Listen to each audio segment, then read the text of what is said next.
The youngsters here recognize what fun a career in business can be. We think of ourselves as obliged to obey those giving us advice. And my advice is not forget it, but make sure that you follow your own advice, your own taste, your own sense of fun. Anyway, that's how I began 60 years of worldwide minerals exploration, and did so contrary to, I say, the advice of my family. I love my family. We want to express our appreciation for being inducted into the Colorado Business Hall of Fame.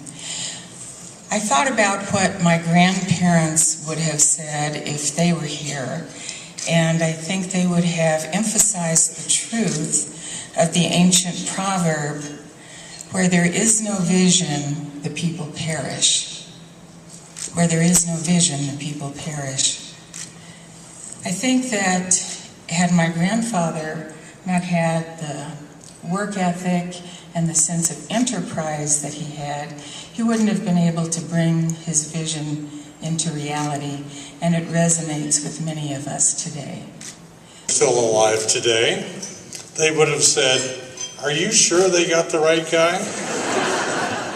All I can say is they gave me the foundation of ethics and values that have guided me over the years. Much of this evening is to celebrate junior achievement. How can I make my experience relevant to all of you? So I thought back to the defining event that led me to where I am today. It was joining the board of a quality nonprofit that assisted emotionally disturbed children. Why was this a defining event? Relationships. Relationships are one of the most important things you get in business. I became friends with a man named Bill Volbrock that we were seeing up there. We grew to be very close. He treated me like, I can't tell, either a son or a younger brother, and shared each other's friends and spheres of influence. That friendship became very powerful. Unfortunately, Bill passed away in the last month, and we will miss him sorely. The other thing that's important is passion. You've got to do something with passion. You have to believe in it. And if you want to experience passion, watch Kelly Brook or Robin Wise and see what they bring in passion. One reason our community is as great as it is because of the two of them. We've gotten a ton of advice tonight. I won't highlight it all, but there is a theme in all of it. Whether it's this year inductees or for the past 30 years, the inductees who've been coming in. And the traits that they highlight are traits that are so important that we hold on to. Persistence, determination, grit, commitment to their companies and their communities, to their country and their state. It's amazing. And I think it's only states that take the time to ensure you honor those traits that they continue on for the next generation. This partnership between UMB and the Hall of Fame is now in its 16th year. We feel privileged to be here once again, celebrating such an incredible group of honorees. Just a couple of quick thank yous out of me. First to those that put this event on, Junior Achievement and the Denver Metro Chamber of Commerce. 3 decades of recognition to those who have helped shape this great state. Supporting the communities we live in is of great importance to UMB. We are particularly proud of this partnership, as at our core we are a business bank. And tonight we're celebrating all that is great about business, beyond balance sheets and income statement, which are important as a banker. But we're really focusing on the jobs created, the communities impacted, and what it means to be a good corporate citizen. So thank you to the honorees for setting a fantastic example for tomorrow's leaders, the youth of Colorado. Don't ask someone how they became successful. Instead, ask yourself, where do I see myself 1 year from today? Where do I see myself 2 years from today? Where do I see myself 5 years from today? Then make a plan with milestones so you can measure if you are on the path or off the path. If you are off the path,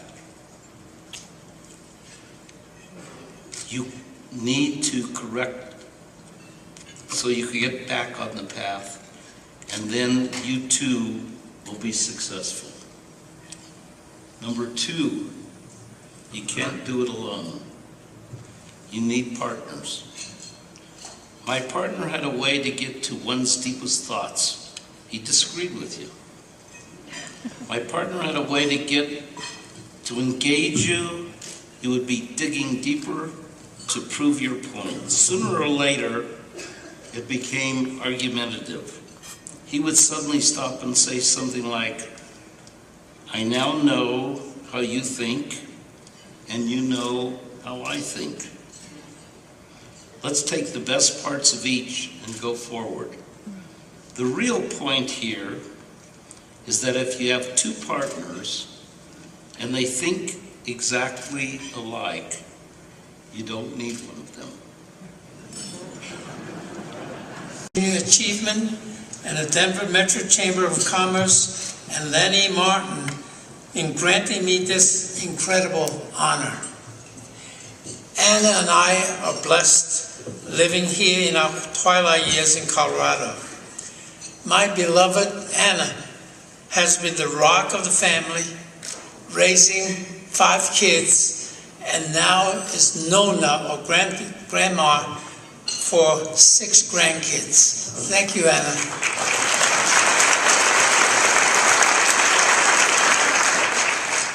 Hard to believe it's 53 years already, and we're really enjoying it to our fullest. People always ask, what makes John C? And I reflect on that, how I became what I am. And it was easy. It was my mother, Yongfu Yuan. I grew up with my mother in Japanese-occupied Shanghai in the late 1930s. I didn't know my father at all until 1948 because he was in Europe or during the war. But my mother drilled into me the civic virtues of Confucius China: benevolence, righteousness, loyalty, filial piety, fidelity, and wisdom through learning. And my mother gave me all of that that formed the essence of my later life. Amazing kids, amazing friends. Thank you so much for being here and supporting this important tradition, and in turn supporting the work that Junior Achievement does, and Kelly and the Chamber does. Thank you so much. The laureates that we have honored tonight, and we've celebrated over 30 years now, have inspiring stories, don't they? I mean, passion and determination and dreams and that persistence theme. These stories need to be told. They need to be told not just in this room, but they need to be told beyond tonight and carried to generations beyond just right here. They're examples of all that is good about free enterprise. A creed for young America. I do not choose to be common. It is my right to be uncommon. I seek to develop whatever talents God gave me, not security. I want to take the calculated risk, to dream and to build, to fail and to succeed. I prefer the challenges of life to a guaranteed existence. I will not trade my freedom nor my dignity for a handout. It is my choice to stand erect, proud, and unafraid, to think for myself, enjoy the benefit of my creations, and to face the world boldly and say this With God's help, I have done. All of this is what it means to be an American. Hear, hear. Everybody grab a glass if you can, please.